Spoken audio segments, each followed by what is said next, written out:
Yes, everybody. This is very important question from CBSE 2015 and sample paper में इसको competency based question भी mention किया गया है.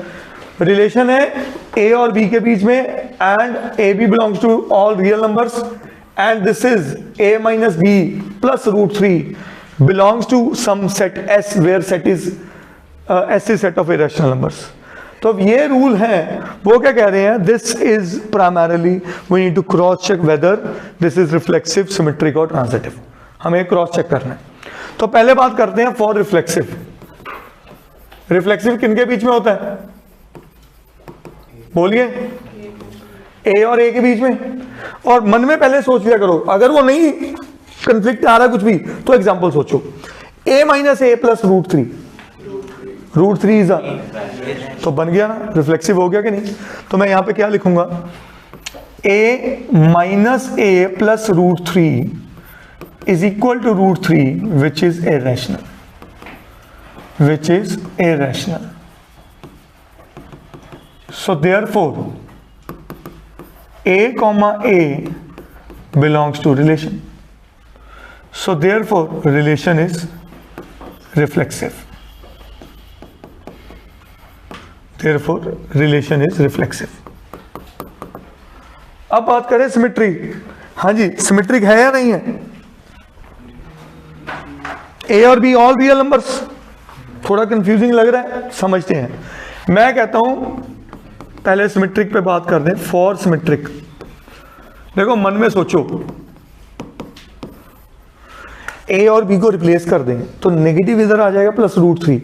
अब मुझे नहीं पता वो क्या कभी नेगेटिव रूट 3 हो सकता है, हो सकता है, रियल नंबर्स है.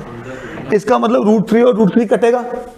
इसका मतलब ए और बी में मैं कभी कोई रूट 3 ले लूं, मेरी वहां पे देखो, ये क्वेश्चन नेचुरल नंबर का होता तो मैं कह देता कि ये क्वेश्चन क्या है, सिमेट्रिक पे खेल सकता है, यस और नो. ओ सॉरी, हाँ खेल सकता है.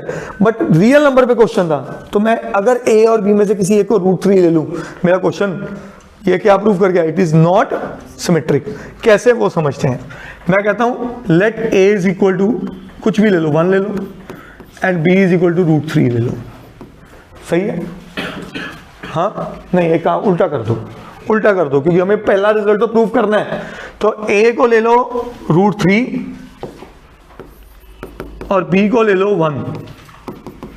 सो वो करने पे हुआ क्या, रूट 3 माइनस 1.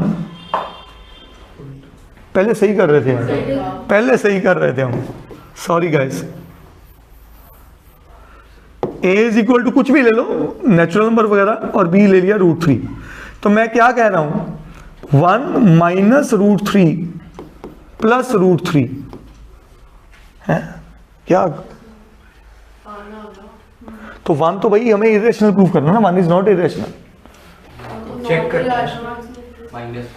भाई पहला रिजल्ट तो वो मांगेगा ना, दो रिजल्ट मेरे को दो. सिमेट्रिक की पहली कंडीशन वो प्रूव ओके करेगा. तो फिर उल्टा ही चलो, मैं हम 3 बार इस क्वेश्चन में घूम गए. ठीक है, आओ जी 3 बार. ए को क्या ले लो, रूट 3, और बी को क्या ले लो, 1. सही है.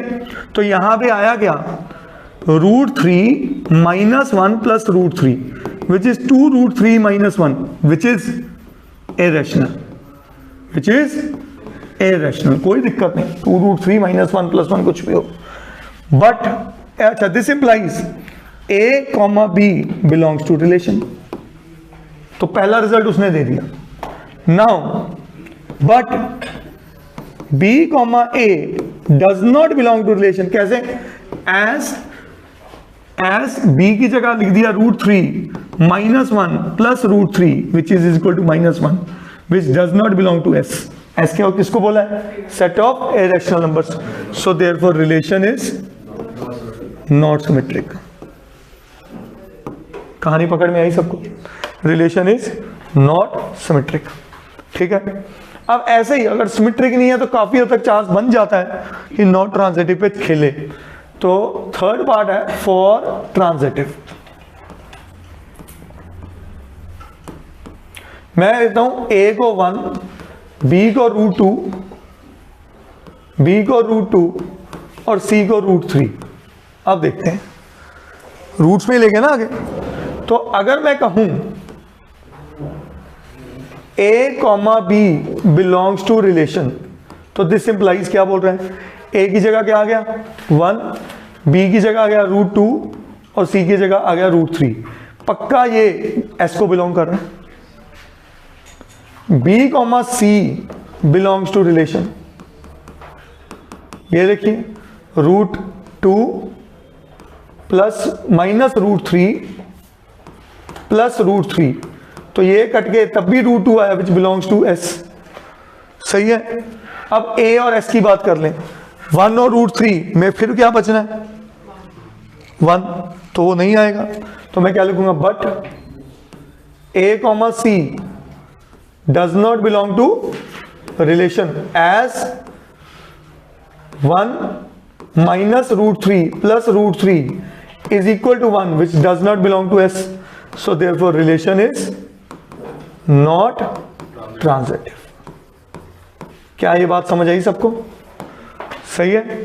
तो ना तो ये सिमेट्रिक है ना तो ये ट्रांजिटिव है, ये सिर्फ क्या है, reflexive. And utmost important question, करिए नोट प्लीज।